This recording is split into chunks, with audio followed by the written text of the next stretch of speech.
ನೋಡಿ, ಒಂದು ಕ್ಷಣ ಯೋಚನೆ ಮಾಡಿ. ಲಾಸ್ ವೇಗಸ್ನ ಅತ್ಯಂತ ಸೆಕ್ಯೂರ್ ಆದ ವಾಲ್ಟ್ನಲ್ಲಿ $160 ಮಿಲಿಯನ್ ಇದೆ. ಆ ವಾಲ್ಟ್ಗೆ ಟ್ರಿಪಲ್ ಲೇಯರ್ಡ್ ಸೆಕ್ಯೂರಿಟಿ ಇದೆ, ಆರ್ಮ್ಡ್ ಗಾರ್ಡ್ಸ್ ಇದ್ದಾರೆ, ಸಿಸಿಟಿವಿ ಎಲ್ಲ ಕಡೆ ಇದೆ. ಮತ್ತು ಆ ವಾಲ್ಟ್ನ ಓನರ್ ಟೆರಿ ಬೆನೆಡಿಕ್ಟ್ ಎಂಬ ಒಬ್ಬ ರೂತ್ಲೆಸ್ ಬಿಲಿಯನೇರ್ ಇದ್ದಾನೆ. ಯಾರಾದರೂ ಒಂದು ತಪ್ಪು ಮಾಡಿದ್ರೆ ಅವನು ಅವರ ಜೀವನವನ್ನೇ ಮುಗಿಸುತ್ತಾನೆ ಎಂದು ಎಲ್ಲರಿಗೂ ಗೊತ್ತು.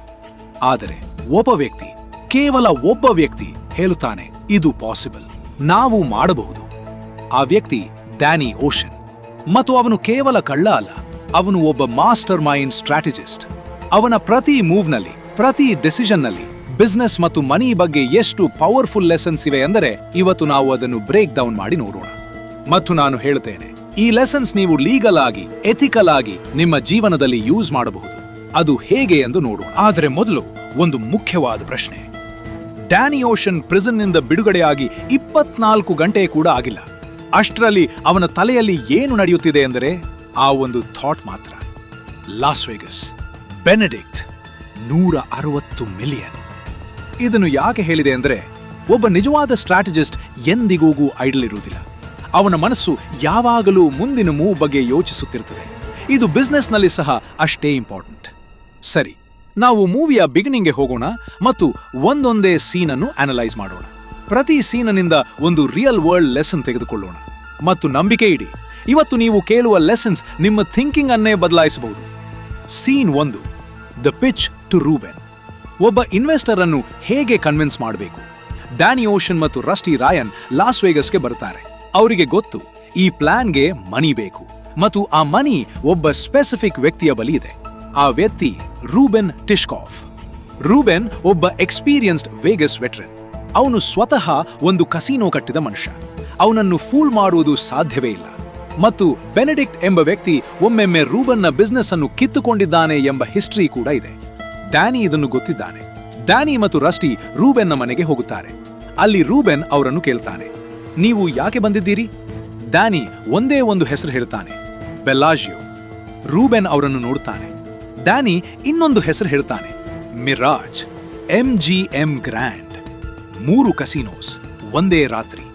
ರೂಬೆನ್ ಮೊದಲು ಲಾಫ್ ಮಾಡ್ತಾನೆ, ನಂತರ ಅವನ ಮುಖ ಸೀರಿಯಸ್ ಆಗುತ್ತದೆ ಮತ್ತು ಅವನು ಒಂದು ಸ್ಪೀಚ್ ಕೊಡ್ತಾನೆ, ಇದು ಇಂಪಾಸಿಬಲ್ ಎಂದು. 3 ಬಾರಿ ಇದನ್ನು ಪ್ರಯತ್ನಿಸಿ ಫೇಲ್ ಆದ ಜನರ ಬಗ್ಗೆ ಹೇಳ್ತಾನೆ.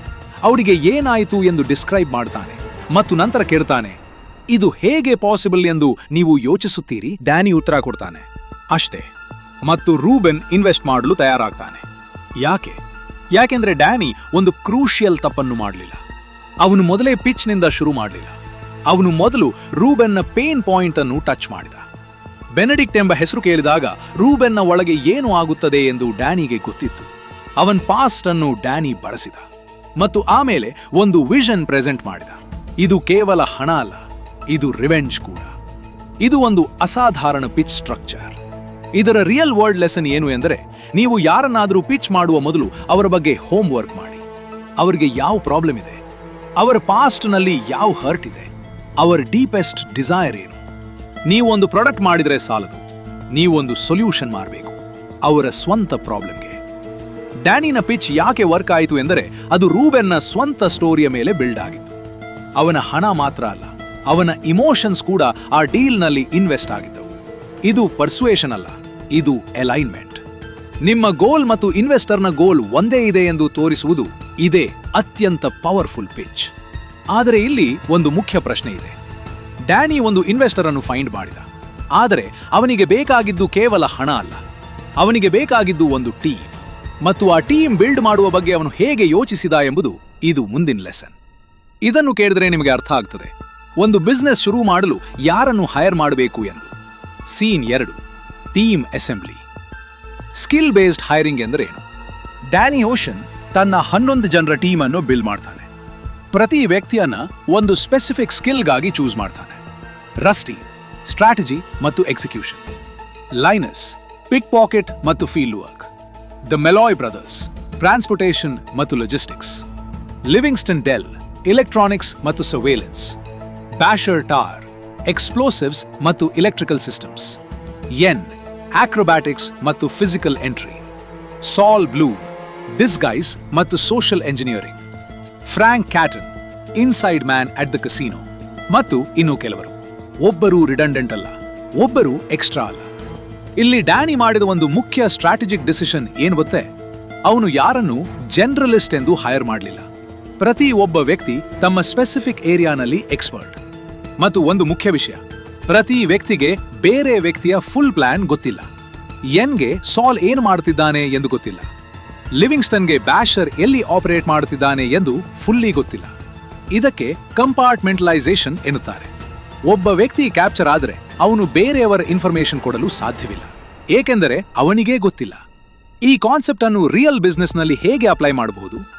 ನೀವು ಒಂದು ಸ್ಟಾರ್ಟ್ಅಪ್ ಶುರು ಮಾಡ್ತೀರಿ ಅಂದ್ರೆ, ಅಥವಾ ಒಂದು ಟೀಮ್ ಬಿಲ್ಡ್ ಮಾಡ್ತೀರಿ ಅಂದ್ರೆ, ಪ್ರತಿ ಒಬ್ಬರಿಗೂ ದೇರ್ ಓನ್ ಲೇನ್ ಕೊಡಿ. ಒಬ್ಬ ವ್ಯಕ್ತಿ ಮಾರ್ಕೆಟಿಂಗ್ನಲ್ಲಿ ಎಕ್ಸ್ಪರ್ಟ್ ಇದ್ದರೆ ಅವರನ್ನು ಫೈನಾನ್ಸ್ನಲ್ಲಿ ಇನ್ವಾಲ್ವ್ ಮಾಡಬೇಡಿ. ಒಬ್ಬ ವ್ಯಕ್ತಿ ಪ್ರಾಡಕ್ಟ್ನಲ್ಲಿ ಬ್ರಿಲಿಯಂಟ್ ಇದ್ದರೆ ಅವರನ್ನು ಕಸ್ಟಮರ್ ಸಪೋರ್ಟ್ನಲ್ಲಿ ಕೂರಿಸಬೇಡಿ. ಪ್ರತಿ ವ್ಯಕ್ತಿ ತಮ್ಮ ಬೆಸ್ಟ್ ಕೆಲಸ ಮಾಡಿದಾಗ ಮಾತ್ರ ಒಂದು ಟೀಮ್ ಅದ್ಭುತವಾದ ರಿಸಲ್ಟ್ ಕೊಡಬಹುದು. ಡ್ಯಾನಿ ಇದನ್ನು ಇನ್ಸ್ಟಿಂಕ್ಟಿವ್ಲಿ ಗೊತ್ತಿದ್ದ, ಮತ್ತು ಇದನ್ನು ಗೊತ್ತಿಲ್ಲದ ಎಷ್ಟೋ ಬಿಸ್ನೆಸ್ಸಸ್ ಮೊದಲ ವರ್ಷದಲ್ಲೇ ಫೇಲ್ ಆಗ್ತವೆ. ಆದರೆ ಇಲ್ಲಿ ನಿಲ್ಲಬೇಡಿ, ಏಕೆಂದರೆ ಡ್ಯಾನಿನ್ ಟೀಮ್ ಅಸೆಂಬ್ಲಿ ಮಾಡಿದ ನಂತರ ಒಂದು ಮಹತ್ವದ ಮೂಮೆಂಟ್ ಬರ್ತದೆ. ಒಂದು ಮೂಮೆಂಟ್ ಅಲ್ಲಿ ಡ್ಯಾನಿನ್ ಎಂಟೈರ್ ಪ್ಲಾನ್ ಒಂದು ಸಣ್ಣ ಡೀಟೇಲ್ನಿಂದ ಆಲ್ಮೋಸ್ಟ್ ಫೇಲ್ ಆಗಬಹುದಿತ್ತು. ಮತ್ತು ಆ ಮೂಮೆಂಟ್ನಿಂದ ನಾವು ಕಲಿಯಬಹುದಾದ ಲೆಸನ್ ಯಾವ ಬಿಸ್ನೆಸ್ ಬಗ್ಗೆ ಟೆಕ್ಸ್ಟ್ ಬುಕ್ ನಲ್ಲಿ ಬರ್ದಿಲ್ಲ. ಅದು ಯಾವ ಲೆಸನ್ ಎಂದರೆ ಇನ್ಫಾರ್ಮೇಶನ್ ಅನ್ನು ಹೇಗೆ ಯೂಸ್ ಮಾಡಬೇಕು ಎಂದು. ಸೀನ್ 3, ದ ಲೈಮನ್ ಝರ್ಗಾ ಗ್ಯಾಂಬಿಟ್, ಕ್ರೆಡಿಬಿಲಿಟಿ ಮತ್ತು ಆಕ್ಸೆಸ್. ಈ ಸೀನ್ ಚಿತ್ರದ ಅತ್ಯಂತ ಕ್ಲೆವರ್ ಭಾಗಗಳಲ್ಲಿ ಒಂದು. ಡ್ಯಾನಿ ಮತ್ತು ಟೀಮ್ಗೆ ಬೆಲಾಜಿಯೋ ಕಸಿನೋನ ಇನ್ಸೈಡ್ಗೆ ಒಂದು ಲೆಜಿಟಿಮೇಟ್ ರೀಸನ್ ಇಲ್ಲದೆ ಎಂಟರ್ ಮಾಡಲು ಸಾಧ್ಯವಿಲ್ಲ. ಸೆಕ್ಯೂರಿಟಿ ಎಲ್ಲ ಕಡೆ ಇದೆ, ಫೇಸ್ ರೆಕಗ್ನಿಷನ್, ಹಳೆಯ ಕ್ರಿಮಿನಲ್ ರೆಕಾರ್ಡ್ಸ್ ಎಲ್ಲ ಚೆಕ್ ಆಗುತ್ತದೆ. ಆದ್ದರಿಂದ ಅವರು ಒಂದು ಕ್ಯಾರೆಕ್ಟರ್ ಸೃಷ್ಟಿ ಮಾಡ್ತಾರೆ, ಲೈಮನ್ ಝರ್ಗಾ. ಒಬ್ಬ ಬಹಳ ವೆಲ್ದಿ, ಬಹಳ ಇನ್ಫ್ಲೂಯೆನ್ಷಿಯಲ್ ಮತ್ತು ಬಹಳ ಡೇಂಜರಸ್ ಇಂಟರ್ನ್ಯಾಷನಲ್ ಆರ್ಮ್ಸ್ ಡೀಲರ್ ಎಂದು. ಈ ಕ್ಯಾರೆಕ್ಟರ್ ಅನ್ನು ಸಾಲ್ ಬ್ಲೂಮ್, ಅವರ ಡಿಸ್ಗೈಸ್ ಎಕ್ಸ್ಪರ್ಟ್, ಪ್ಲೇ ಮಾಡ್ತಾನೆ. ಅವರು ಮೊದಲು ಒಂದು ರೂಮರ್ ಹಬ್ಬಿಸ್ತಾರೆ, ಝರ್ಗಾ ಎಂಬ ವ್ಯಕ್ತಿ ಲಾಸ್ ವೇಗಸ್ಗೆ ಬರುತ್ತಾನೆ ಎಂದು. ಅವನ ರೆಪ್ಯುಟೇಷನ್ ಬಗ್ಗೆ ಜನರು ಮಾತಾಡಲು ಶುರು ಮಾಡಬೇಕು. ಆ ವರ್ಡ್ ಆಫ್ ಮೌತ್ ಕ್ರೆಡಿಬಿಲಿಟಿ ಶುರುವಾದ ನಂತರ ಸ್ವತಃ ಬೆನೆಡಿಕ್ಟ್ ಅವನನ್ನು ಇನ್ವೈಟ್ ಮಾಡಲು ಇಂಟ್ರೆಸ್ಟೆಡ್ ಆಗ್ತಾನೆ. ಯಾಕೆಂದರೆ ವೆಲ್ದಿ ಕ್ಲೈಂಟ್ಸ್ ಇರುವ ಕಸಿನೋ ಮತ್ತಷ್ಟು ವೆಲ್ದಿ ಆಗುತ್ತದೆ. ಒಬ್ಬ ಹೈ ರೋಲರ್ ಬಂದರೆ ಮತ್ತೊಬ್ಬ ಹೈ ರೋಲರ್ ಬರ್ತಾನೆ. ಇದು ಬೆನೆಡಿಕ್ಟ್ಗೆ ಗೊತ್ತಿದೆ, ಡ್ಯಾನಿಗೆ ಅದು ಗೊತ್ತಿತ್ತು. ಅದರಿಂದಲೇ ಅವನು ಈ ಕ್ಯಾರೆಕ್ಟರ್ ಅನ್ನು ಬಳಸಿದ. ಈ ಸ್ಟ್ರಾಟಜಿನ ರಿಯಲ್ ವರ್ಲ್ಡ್ ಅಪ್ಲಿಕೇಶನ್ ಏನು? Social proof, credibility layering. ನೀವೊಂದು ನ್ಯೂ ಬಿಸ್ನೆಸ್ ಶುರು ಮಾಡಿದ್ದೀರಿ ಅಂದರೆ ಯಾರೂ ನಿಮ್ಮನ್ನು ಗೊತ್ತಿಲ್ಲ. ಆ ಸಿಚುವೇಶನ್ನಲ್ಲಿ ಏನು ಮಾಡಬೇಕು? ಮೊದಲು ಕೆಲವು ಕ್ರೆಡಿಬಿಲಿಟಿ ಸಿಗ್ನಲ್ಸ್ ಸೃಷ್ಟಿ ಮಾಡಬೇಕು. ಉದಾಹರಣೆಗೆ, ಒಂದು ಒಳ್ಳೆಯ ಕೇಸ್ ಸ್ಟಡಿ, ಒಂದು ಪ್ರಸಿದ್ಧ ಹೆಸರಿನ ಎಂಡೋರ್ಸ್ಮೆಂಟ್, ಒಂದು ರೆಲೆವೆಂಟ್ ಪಬ್ಲಿಕೇಶನ್ನಲ್ಲಿ ಫೀಚರ್. ಇವು ನಿಮ್ಮ ಲೈಮನ್ ಝರ್ಗಾ ಮೂಮೆಂಟ್. ನೀವು ಮೊದಲು ನಿಮ್ಮ ರೆಪ್ಯುಟೇಷನ್ ಬಿಲ್ಡ್ ಮಾಡಿಕೊಂಡ್ರೆ ಮಾರ್ಕೆಟ್ ನಿಮ್ಮನ್ನು ಹುಡುಕಿ ಬರ್ತದೆ. ನೀವು ಎಲ್ಲ ಕಡೆ ಹೋಗಿ ಪಿಚ್ ಮಾಡಬೇಕಾಗಿಲ್ಲ. ಆದರೆ ಇಲ್ಲಿ ಒಂದು ಡೇಂಜರಸ್ ಟ್ವಿಸ್ಟ್ ಇದೆ. ಈ ಎಕ್ಸಾಕ್ಟ್ ಮೂಮೆಂಟ್ನಲ್ಲಿ ಡ್ಯಾನಿ ಮಾಡಿದ ಒಂದು ಮೂವ್ ಇದೆ. ಅದು ಇಡೀ ಮೂವಿಯ ಅತ್ಯಂತ ಸೈಕಲಾಜಿಕಲಿ ಬ್ರಿಲಿಯಂಟ್ ಮೂಮೆಂಟ್. ಮತ್ತು ಅದು ಒಬ್ಬ ಪವರ್ಫುಲ್ ಅಪೋನೆಂಟ್ನ ಅಗೇನ್ಸ್ಟ್ ಮಾಡಿದ ಮೂವ್. ಅದು ಯಾವ ಮೂವ್ ಎಂದರೆ ಪ್ರೆಷರ್ನ ಅಂಡರ್ನಲ್ಲಿ ಅವನನ್ನೇ ಡಿಸಿಷನ್ ಮಾಡಿಸುವ ಒಂದು ಮ್ಯಾನಿಪ್ಯುಲೇಷನ್. ಇದನ್ನು ಕೇಳಿ, ದನ್ನು ಕೇಳಿ. ಸೀನ್ 4, ದ ಪಿಂಚ್, ಮ್ಯಾನ್ಯುಫ್ಯಾಕ್ಚರ್ಡ್ ಅರ್ಜೆನ್ಸಿ ಮತ್ತು ಲೆವರೇಜ್. ಇದು ಬಹಳ ಇಂಪಾರ್ಟೆಂಟ್ ಸೀನ್. ಡ್ಯಾನಿ ಮತ್ತು ಟೀಮ್ ಒಂದು ಪ್ಲಾನ್ ಹಾಕುತ್ತಾರೆ. ಹೈಸ್ಟ್ ಆಗುವ ರಾತ್ರಿ. ಆ ಸಮಯದಲ್ಲಿ ಒಂದು ಚಾಂಪಿಯನ್ಶಿಪ್ ಬಾಕ್ಸಿಂಗ್ ಮ್ಯಾಚ್ ಲಾಸ್ ವೇಗಾಸ್ನಲ್ಲಿ ನಡೆಯುತ್ತಾ ಇದೆ. ಆ ಮ್ಯಾಚ್ಗೆ ಬೆನೆಡಿಕ್ಟ್ನ 3 ಕಸಿನೋಸ್ನ ವಾಲ್ಟ್ಗಳಲ್ಲಿ ಹಣ ತುಂಬಿರ್ತದೆ. ಯಾಕೆಂದರೆ ಎಲ್ಲ ಗ್ಯಾಂಬ್ಲರ್ಸ್ ಆ ರಾತ್ರಿ ಹೆವಿಲಿ ಆಡ್ತಾರೆ. ಇದು ಡ್ಯಾನಿಗೆ ಗೊತ್ತಿತ್ತು, ಇದೇ ವಿಂಡೋ. ಆದರೆ ಅವರು ವಾಲ್ಟ್ ತೆರೆಸಲು ಒಂದು ರೀಸನ್ ಬೇಕು. ಅದಕ್ಕಾಗಿ ಅವರು ದ ಪಿಂಚ್ ಎಂಬ ಡಿವೈಸ್ ಒಂದನ್ನು ಯೂಸ್ ಮಾಡ್ತಾರೆ. ಇದು ಒಂದು ಎಲೆಕ್ಟ್ರೋಮ್ಯಾಗ್ನೆಟಿಕ್ ಪಲ್ಸ್ ಅನ್ನು ಆ ಪ್ರದೇಶದ ಎಲ್ಲ ಎಲೆಕ್ಟ್ರಿಕಲ್ ಸಿಸ್ಟಮ್ಸ್ ಮೇಲೆ ರಿಲೀಸ್ ಮಾಡ್ತದೆ. ಅದರಿಂದ ಕಸಿನೋನ ಎಲ್ಲಾ ಪವರ್ ಹೋಗಬಹುದು. ಒಂದು ಕಸಿನೋ ಪವರ್ ಇಲ್ಲದೆ ಒಂದು ಕ್ಷಣ ಇದ್ದರೆ ಮಿಲಿಯನ್ಸ್ ಆಫ್ ಡಾಲರ್ಸ್ನ ಲಾಸ್. ಅದರ ಭಯದಿಂದ ಬೆನೆಡಿಕ್ಟ್ ಒಂದು ಡಿಸಿಷನ್ ತೆಗೆದುಕೊಳ್ಳಬೇಕಾಗ್ತದೆ. ಅದೇ ಡಿಸಿಷನ್ ಅನ್ನು ಡ್ಯಾನಿ ವಾಂಟ್ ಮಾಡಿದ. ಇಲ್ಲಿ ಲೆಸನ್ ಏನು? ಮ್ಯಾನ್ಯುಫ್ಯಾಕ್ಚರ್ಡ್ ಅರ್ಜೆನ್ಸಿ. ಇದು ನೆಗೋಷಿಯೇಷನ್ಸ್ನಲ್ಲಿ ಬಹಳ ಪವರ್ಫುಲ್ ಟೂಲ್. ಆದರೆ ಇಲ್ಲಿ ಒಂದು ಎಥಿಕಲ್ ಲೈನ್ ಇದೆ ಮತ್ತು ಅದನ್ನು ಕ್ಲಿಯರ್ಲಿ ಹೇಳಬೇಕು. ಡ್ಯಾನಿ ಮಾಡಿದ್ದು ಇಲ್ಲೀಗಲ್. ಆದರೆ ಇದರ ಲೀಗಲ್ ವರ್ಷನ್ ಏನು ಎಂದರೆ limited time offers, scarcity based marketing. ಒಂದು ನೆಗೋಷಿಯೇಷನ್ನಲ್ಲಿ ನಾನು ಇನ್ನೊಬ್ಬ ಬಯರ್ ಜೊತೆ ಮಾತಾಡ್ತಿದ್ದೇನೆ ಎಂಬ ನಿಜವಾದ ಇನ್ಫಾರ್ಮೇಶನ್ ಶೇರ್ ಮಾಡುವುದು. ರಿಯಲ್ ಅರ್ಜೆನ್ಸಿ ಮತ್ತು ಫೇಕ್ ಅರ್ಜೆನ್ಸಿ ಇವೆರಡರ ಮಧ್ಯೆ ವ್ಯತ್ಯಾಸ ಗೊತ್ತಿರಬೇಕು. ಒಳ್ಳೆಯ ಬಿಸ್ನೆಸ್ನಲ್ಲಿ ರಿಯಲ್ ಅರ್ಜೆನ್ಸಿ ಕ್ರಿಯೇಟ್ ಮಾಡಿ, ವ್ಯಾಲ್ಯೂನಿಂದ, ಸ್ಕೇರ್ಸಿಟಿನಿಂದ, ಟೈಮಿಂಗ್ನಿಂದ. ಫೇಕ್ ಅರ್ಜೆನ್ಸಿ ಒಮ್ಮೆ ವರ್ಕ್ ಮಾಡಬಹುದು, ಆದರೆ ಅದು ಲಾಂಗ್ ಟರ್ಮ್ನಲ್ಲಿ ರೆಪ್ಯುಟೇಷನ್ ಡೆಸ್ಟ್ರಾಯ್ ಮಾಡುತ್ತದೆ. ಮತ್ತು ಇಲ್ಲಿ ಒಂದು ಡೀಪರ್ ಕ್ವೆಶ್ಚನ್ ಇದೆ. ಡ್ಯಾನಿ ಈ ಪ್ಲಾನ್ ಮಾಡಿದ, ಟೀಮ್ ಇದೆ, ಮನಿ ಇದೆ, ಎಂಟ್ರಿ ಪಾಯಿಂಟ್ ಇದೆ.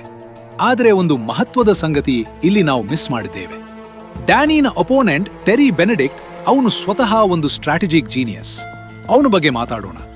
ಯಾಕೆಂದ್ರೆ ಅವನ ಕ್ಯಾರೆಕ್ಟರ್ ಮತ್ತು ಅವನ ಪವರ್ನ ಬಗ್ಗೆ ಅರ್ಥ ಮಾಡಿಕೊಂಡ್ರೆ ಮಾತ್ರ ಡ್ಯಾನಿನ ಪ್ಲಾನ್ ಎಷ್ಟು ಬ್ರಿಲಿಯಂಟ್ ಎಂದು ಗೊತ್ತಾಗುತ್ತದೆ. ಸೀನ್ 5. ಬೆನೆಡಿಕ್ಟ್ನು ಪವರ್ ಸ್ಟ್ರಕ್ಚರ್. ಶಕ್ತಿ ಮತ್ತು ಕಂಟ್ರೋಲ್ ಯಾರ ಬಳಿ ಇದೆ? ಟೆರಿ ಬೆನೆಡಿಕ್ಟ್ ಎಂಬ ಕ್ಯಾರೆಕ್ಟರ್ ಒಂದು ಬಹಳ ಇಂಟ್ರೆಸ್ಟಿಂಗ್ ಸ್ಟಡಿ. ಅವನು ಒಂದು ಸೀನ್ನಲ್ಲಿ ಒಬ್ಬ ಎಂಪ್ಲಾಯಿನ ಜೊತೆ ಮಾತಾಡ್ತಾನೆ ಮತ್ತು ಆ ಕಾನ್ವರ್ಸೇಷನ್ನಲ್ಲಿ ಅವನು ಒಂದು ಮಾತು ಹೇಳ್ತಾನೆ. ನನ್ನ ಕಸಿನೋನಲ್ಲಿ 1 ಪೆನಿ ಕೂಡ ಮಿಸ್ ಆಗಬಾರ್ದು. 1 ಪೆನಿ ಮಿಸ್ ಆದ್ರೆ ನನಗೆ ಗೊತ್ತಾಗುತ್ತದೆ. ಇದು ಆರೋಗೆನ್ಸ್ ಅಂತ ಕಾಣಿಸ್ಬೋದು, ಆದರೆ ಇದರ ಒಳಗೆ ಒಂದು ಮಹತ್ವದ ಸತ್ಯ ಇದೆ. ಅದೇನೆಂದ್ರೆ ಅವನು ಸಿಸ್ಟಮ್ಸ್ ಮೇಲೆ ನಂಬಿಕೆ ಇಡ್ತಾನೆ, ಪೀಪಲ್ ಮೇಲೆ ಅಲ್ಲ. ಬೆನೆಡಿಕ್ಟ್ನು ಸೆಕ್ಯೂರಿಟಿ ಯಾಕೆ ಅಷ್ಟು ಟೈಟ್ ಅಂದ್ರೆ ಅದು ಒಬ್ಬ ವ್ಯಕ್ತಿ ಮೇಲೆ ಡಿಪೆಂಡ್ ಮಾಡಿಲ್ಲ. ಅಲ್ಲಿ ಕ್ಯಾಮೆರಾಸ್ ಇವೆ, ಸಿಸ್ಟಮ್ಸ್ ಇವೆ, ರಿಡಂಡನ್ಸೀಸ್ ಇವೆ, ಲೇಯರ್ಸ್ ಇವೆ. ಒಬ್ಬ ಗಾರ್ಡ್ ತಪ್ಪು ಮಾಡಿದ್ರೂ ಸಿಸ್ಟಮ್ ಕ್ಯಾಚ್ ಮಾಡ್ತದೆ. ಒಂದು ಕ್ಯಾಮೆರಾ ಮಿಸ್ ಮಾಡಿದ್ರೂ ಮತ್ತೊಂದು ಇದೆ. ಇದೇ ಅವನ ಸ್ಟ್ರೆಂತ್. ಇದರ ಬಿಸ್ನೆಸ್ ಲೆಸನ್ ಏನು? ನಿಮ್ಮ ಬಿಸ್ನೆಸ್ ಒಬ್ಬ ವ್ಯಕ್ತಿ ಮೇಲೆ ಡಿಪೆಂಡ್ ಮಾಡಬಾರ್ದು. ಆ ವ್ಯಕ್ತಿ ನೀವೇ ಆದ್ರೂ ಸಹ. ಸಿಸ್ಟಮ್ಸ್, ಪ್ರಾಸೆಸಸ್, ಡಾಕ್ಯುಮೆಂಟೇಶನ್ ಇವು ನಿಮ್ಮ ಬೆನೆಡಿಕ್ಟ್ ಮಟ್ಟದ ಕಂಟ್ರೋಲ್ ಕೊಡ್ತವೆ. ಒಬ್ಬ ಎಂಪ್ಲಾಯಿ ಹೋದ್ರೆ, ಒಬ್ಬ ಪಾರ್ಟ್ನರ್ ಬದಲಾದ್ರೆ ನಿಮ್ಮ ಬಿಸ್ನೆಸ್ ಮುಂದೆ ಸಾಗಬೇಕು. ಇದಕ್ಕಾಗಿ ಏನಿದ್ರೂ ಒಂದು ಕ್ಲಿಯರ್ ಸಿಸ್ಟಮ್ ಇರಬೇಕು. ಬೆನೆಡಿಕ್ಟ್ಗೆ ಒಂದು ವೀಕ್ನೆಸ್ ಇತ್ತು, ಅದು ಅವನ ಈಗೋ. ಮತ್ತು ಡ್ಯಾನಿ ಅದನ್ನೇ ಎಕ್ಸ್ಪ್ಲಾಯ್ಟ್ ಮಾಡಿದ. ಆದರೆ ನಿಮ್ಮ ಸಿಸ್ಟಮ್ನಲ್ಲಿ ಈಗೋಗೆ ಜಾಗ ಕೊಡಬೇಡಿ. Data driven decisions, clear accountability ಇವೇ ನಿಜವಾದ ಪ್ರೊಟೆಕ್ಷನ್. ಆದರೆ ಇಲ್ಲಿ ಇನ್ನೊಂದು ಮಹತ್ವದ ಆಬ್ಸರ್ವೇಷನ್ ಇದೆ. ಬೆನೆಡಿಕ್ಟ್ ಒಬ್ಬ ಪವರ್ಫುಲ್ ಮನುಷ್ಯ, ಆದರೆ ಅವನ ಒಂದು ವೀಕ್ನೆಸ್ ಏನ್ ಗೊತ್ತೇ? ಅವನು ತನ್ನ ಎಲ್ಲ ಆಸೆಟ್ಸ್ ಒಂದೇ ಜಾಗದಲ್ಲಿ ಇಟ್ಟಿದ್ದ. ಬೆಲಾಜಿಯೋ, ಮಿರಾಜ್, MGM ಗ್ರ್ಯಾಂಡ್ 3 ಅವನ ಕಂಟ್ರೋಲ್ನಲ್ಲಿ ಮತ್ತು ಒಂದೇ ಸೆಂಟ್ರಲ್ ವಾಲ್ಟ್ ಸಿಸ್ಟಮ್ನಲ್ಲಿ ಕನೆಕ್ಟೆಡ್. ಇದು ಅವನ ಬಿಗ್ಗೆಸ್ಟ್ ವಲ್ನರಬಿಲಿಟಿ. ನಿಮ್ಮ ವೆಲ್ತ್ ಅಥವಾ ಬಿಸ್ನೆಸ್ ಕೂಡ ಒಂದೇ ಜಾಗದಲ್ಲಿ ಕಾನ್ಸಂಟ್ರೇಟ್ ಮಾಡಿದ್ರೆ ಒಂದು ಸಿಂಗಲ್ ಪಾಯಿಂಟ್ ಆಫ್ ಫೇಲಿಯರ್ ಇರ್ತದೆ. ಡೈವರ್ಸಿಫಿಕೇಶನ್ ಇದು ಕೇವಲ ಇನ್ವೆಸ್ಟ್ಮೆಂಟ್ಗಾಗಿ ಅಲ್ಲ, ಇದು ಬಿಸ್ನೆಸ್ ಸ್ಟ್ರಕ್ಚರ್ಗಾಗಿ ಕೂಡ. ಇನ್ನು ನಾವು ಅತ್ಯಂತ ಮಹತ್ವದ ಸೀನ್ಗೆ ಬರುತ್ತೇವೆ. ಇದನ್ನು ಕೇಳಿ, ಏಕೆಂದರೆ ಈ ಸೀನ್ನಲ್ಲಿ ಡ್ಯಾನಿ ಮಾಡಿದ ಒಂದು ಮೂವ್ ಅದು ಬಿಸ್ನೆಸ್ ನೆಗೋಷಿಯೇಷನ್ನಲ್ಲಿ ಅತ್ಯಂತ ಕೌಂಟರ್ ಇಂಟ್ಯೂಟಿವ್ ಆದ ಲೆಸನ್. ಮತ್ತು ಅದು ಸರಿಯಾಗಿ ಅರ್ಥ ಮಾಡಿಕೊಂಡ್ರೆ ನೀವು ಯಾವ ನೆಗೋಷಿಯೇಷನ್ನಲ್ಲಿ ಎಂದಿಗೂ ಲೂಸ್ ಮಾಡುವುದಿಲ್ಲ. ಸೀನ್ 7. The exit. ಯಾರು ಗೆಲ್ಲುತ್ತಾರೆ ಮತ್ತು ಯಾಕೆ? ಹೈಸ್ಟ್ ಮುಗಿಯುತ್ತದೆ. ಡ್ಯಾನಿ ಮತ್ತು ಟೀಮ್ ಹಣ ತೆಗೆದಿದ್ದಾರೆ. ಆದರೆ ಇಲ್ಲಿ ಒಂದು ಮಹತ್ವದ ಆಬ್ಸರ್ವೇಷನ್ ಮಾಡಿ. ಡ್ಯಾನಿ ಮೊದಲೇ ಯೋಚಿಸಿದ್ದ, ನಾನು ಒಳಗೆ ಹೋಗುತ್ತೇನೆ, ಹೊರಗೆ ಬರಲು ಹೇಗೆ? ಎಕ್ಸಿಟ್ ಇಲ್ಲದ ಪ್ಲಾನ್ ಒಂದು ಪ್ಲಾನ್ ಅಲ್ಲ, ಅದು ಕೇವಲ ಒಂದು ವಿಶ್. ಡ್ಯಾನಿಗೆ ಗೊತ್ತಿತ್ತು, ಹಣ ವಾಲ್ಟ್ನಿಂದ ಹೊರಗೆ ಬಂದರೆ ಸಾಲದು. ಅದು ಯಾರಿಗೂ ಗೊತ್ತಾಗದೆ, ಟ್ರೇಸ್ ಇಲ್ಲದೆ ಸರಿಯಾದ ಜಾಗಕ್ಕೆ ತಲುಪಬೇಕು. ಆ ಲಾಜಿಸ್ಟಿಕ್ಸ್ ಅಷ್ಟೇ ಮುಖ್ಯ, ಆ ಹೈಸ್ಟ್ ಅಷ್ಟೇ. ಬಿಸ್ನೆಸ್ನಲ್ಲಿ ಎಕ್ಸಿಟ್ ಸ್ಟ್ರಾಟಜಿ ಬಗ್ಗೆ ಎಷ್ಟು ಜನ ಯೋಚಿಸ್ತಾರೆ? ಯಾರಾದರೂ ಒಂದು ಕೆಲಸ ಶುರು ಮಾಡುವ ಮೊದಲು, ನಾನು ಈ ಕೆಲಸ ಮಾಡಿ 5 ವರ್ಷಗಳ ನಂತರ ಏನು ಮಾಡಬೇಕು? ಒಂದು ಬಿಸ್ನೆಸ್ ಕಟ್ಟಿ ಅದನ್ನು ಸೆಲ್ ಮಾಡಬೇಕಾ, ಮರ್ಜ್ ಮಾಡಬೇಕಾ, IPO ತರಬೇಕಾ, ಅಥವಾ ನೆಕ್ಸ್ಟ್ ಜನರೇಷನ್ಗೆ ಹ್ಯಾಂಡ್ ಓವರ್ ಮಾಡಬೇಕಾ? ಈ ಕ್ವೆಶ್ಚನ್ಸ್ ಮೊದಲೇ ಕ್ಲಿಯರ್ ಆಗಿದ್ದರೆ ನಿಮ್ಮ ಪ್ರತಿ ನಿರ್ಧಾರ ಆ ಡೈರೆಕ್ಷನ್ ಕಡೆ ಇರುತ್ತದೆ. ಡ್ಯಾನಿನ ಪ್ರತಿ ಮೂವ್ ಅವನ ಎಕ್ಸಿಟ್ಗಾಗಿ ಡಿಸೈನ್ ಆಗಿತ್ತು. ನಿಮ್ಮ ಪ್ರತಿ ಮೂವ್ ನಿಮ್ಮ ಗೋಲ್ ಕಡೆ ಇರಬೇಕು. ಮತ್ತು ಇಲ್ಲಿ ಒಂದು ಫೈನಲ್ ಡೀಪ್ಲಿ ಇಂಪಾರ್ಟೆಂಟ್ ಲೆಸನ್ ಇದೆ. ಮೂವಿನ ಕೊನೆಯಲ್ಲಿ ಡ್ಯಾನಿ ಕ್ಯಾಪ್ಚರ್ ಆಗ್ತಾನೆ, ಹಣ ವಾಪಸ್ ಹೋಗುತ್ತದೆ, ಅವನು ಪ್ರಿಸನ್ಗೆ ಹೋಗ್ತಾನೆ ಮತ್ತು ನಂತರ ಅವನ ಟೀಮ್ ಅವನನ್ನು ಬಿಡಿಸಲು ಬರುತ್ತದೆ. ಏಕೆಂದರೆ ರಿಯಲ್ ಪ್ಲಾನ್ ಅದೇ ಆಗಿತ್ತು. ಬೆನೆಡಿಕ್ಟ್ಗೆ ಗೊತ್ತಾಗ್ಲಿಲ್ಲ, ಪೊಲೀಸ್ಗೆ ಗೊತ್ತಾಗ್ಲಿಲ್ಲ. ಡ್ಯಾನಿ ಕ್ಯಾಪ್ಚರ್ ಆದದ್ದು ಕೂಡ ಪ್ಲಾನ್ನ ಭಾಗ. ಇದರ ಹೆಸರು ಪ್ಲೇಯಿಂಗ್ ದ ಲಾಂಗ್ ಗೇಮ್. ಬಿಸ್ನೆಸ್ನಲ್ಲಿ ಶಾರ್ಟ್ ಟರ್ಮ್ ಲಾಸ್ ಒಂದು ಲಾಂಗ್ ಟರ್ಮ್ ವಿನ್ಗಾಗಿ ಟೇಕ್ ಮಾಡುವ ಕರೇಜ್ ಇರಬೇಕು. ಒಂದು ಡೀಲ್ನಲ್ಲಿ ಸೋತಂತೆ ಕಾಣಿಸಿ ನಂತರ ಗೆಲ್ಲುವ ಸ್ಟ್ರಾಟಜಿ ಇರಬೇಕು. ಮಾರ್ಕೆಟ್ನಲ್ಲಿ ಪ್ರೈಸ್ ರೆಡ್ಯೂಸ್ ಮಾಡಿ ಮಾರ್ಕೆಟ್ ಶೇರ್ ಗೆಳೆಯುವ ಪ್ಲಾನ್ ಇರಬೇಕು. ಇದು ಅಮೆಜಾನ್ ಮಾಡಿದ್ದು, ಇದು ಎಷ್ಟೋ ಗ್ರೇಟ್ ಬಿಸ್ನೆಸಸ್ ಮಾಡಿದ್ದು, ಮತ್ತು ಡ್ಯಾನಿ ಓಷನ್ ಮಾಡಿದ್ದು ಕೂಡ ಇದೆ. ಅವನಿಗೆ ಗೊತ್ತಿತ್ತು, ಈ ಗೇಮ್ ಒಂದು ರೌಂಡ್ ಅಲ್ಲ, ಇದು ಒಂದು ದೀರ್ಘ ಗೇಮ್. ಈಗ ನಾವು ಇಡೀ ಮೂವಿನ ಮೂಲಕ ಕಲಿತ ಪ್ರತಿ ಲೆಸನ್ ಅನ್ನು ಒಮ್ಮೆ ಸಮರೈಸ್ ಮಾಡೋಣ ಮತ್ತು ಅದನ್ನು ನಿಮ್ಮ ಜೀವನದ ಕಾಂಟೆಕ್ಸ್ಟ್ನಲ್ಲಿ ಇಟ್ಟು ಯೋಚಿಸಿ. ಈ ಮೂವಿನಿಂದ ಕಲಿಯಬಹುದಾದ 7 ರಿಯಲ್ ವರ್ಲ್ಡ್ ಬಿಸ್ನೆಸ್ ಲೆಸನ್ಸ್. 1. ನಿಮ್ಮ ಪಿಚ್ ಅವರ ಪೇನ್ ಅನ್ನು ಟಚ್ ಮಾಡಬೇಕು, ನಿಮ್ಮ ಫೀಚರ್ ಲಿಸ್ಟ್ ಅನ್ನು ಅಲ್ಲ. ರೂಬೆನ್ ಅನ್ನು ಡ್ಯಾನಿ ಪಿಚ್ ಮಾಡಿದ್ದು ಅವನ ಲಾಜಿಕ್ಗೆ ಅಲ್ಲ, ಅವನ ಇಮೋಷನ್ಗೆ, ಅವನ ಹಿಸ್ಟ್ರಿಗೆ. ನಿಮ್ಮ ಇನ್ವೆಸ್ಟರ್ಗೆ, ಕ್ಲೈಯಂಟ್ಗೆ, ಕಸ್ಟಮರ್ಗೆ ಅವರ ಡೀಪೆಸ್ಟ್ ನೀಡ್ ಅನ್ನು ಅಡ್ರೆಸ್ ಮಾಡಿ. ಉಳಿದದ್ದು ಫಾಲೋ ಆಗುತ್ತದೆ. 2. ಒಬ್ಬ ಜನರಲಿಸ್ಟ್ಗಿಂತ 10 ಸ್ಪೆಷಲಿಸ್ಟ್ ಹೆಚ್ಚು ಪವರ್ಫುಲ್. ಡ್ಯಾನಿ ಒಬ್ಬನೇ ಎಲ್ಲ ಮಾಡಲು ಪ್ರಯತ್ನಿಸಲಿಲ್ಲ, ಅವನು ರೈಟ್ ಪೀಪಲ್ ಅನ್ನು ರೈಟ್ ರೋಲ್ಸ್ಗೆ ತಂದ. ನಿಮ್ಮ ಟೀಮ್ ಇದೇ ಪ್ರಿನ್ಸಿಪಲ್ ಮೇಲೆ ಬಿಲ್ಡ್ ಮಾಡಿ. 3. ಕ್ರೆಡಿಬಿಲಿಟಿ ಬೇರೆಯವರು ಕೊಡಬೇಕು, ನೀವು ಕ್ಲೇಮ್ ಮಾಡಬಾರ್ದು. ಝರ್ಗಾ ಎಂಬ ಕ್ಯಾರೆಕ್ಟರ್ ಕೆಲಸ ಮಾಡಿತು ಏಕೆಂದರೆ ಬೇರೆಯವರು ಅವನ ಬಗ್ಗೆ ಮಾತಾಡಿದ್ರು. Social proof, testimonials, third party validation ಇವು ನಿಮ್ಮ ಬಿಸ್ನೆಸ್ನ ಝರ್ಗಾ ಮೂಮೆಂಟ್. 4. ಅರ್ಜೆನ್ಸಿ ಕ್ರಿಯೇಟ್ ಮಾಡಿ, ಆದರೆ ಎಥಿಕಲ್ ಆಗಿ.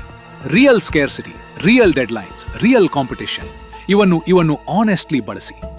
ಫೇಕ್ ಅರ್ಜೆನ್ಸಿ ಸಣ್ಣ ಟರ್ಮ್ನಲ್ಲಿ ವಿನ್ ಕೊಡಬಹುದು, ಆದರೆ ಲಾಂಗ್ ಟರ್ಮ್ನಲ್ಲಿ ಟ್ರಸ್ಟ್ ಡೆಸ್ಟ್ರಾಯ್ ಮಾಡುತ್ತದೆ. 5. ಸಿಸ್ಟಮ್ಸ್ ಕಟ್ಟಿ ಪೀಪಲ್ ಮೇಲೆ ಮಾತ್ರ ಡಿಪೆಂಡ್ ಮಾಡಬೇಡಿ. ಬೆನೆಡಿಕ್ಟ್ನ ಸ್ಟ್ರೆಂತ್ ಅವನ ಸಿಸ್ಟಮ್ಸ್.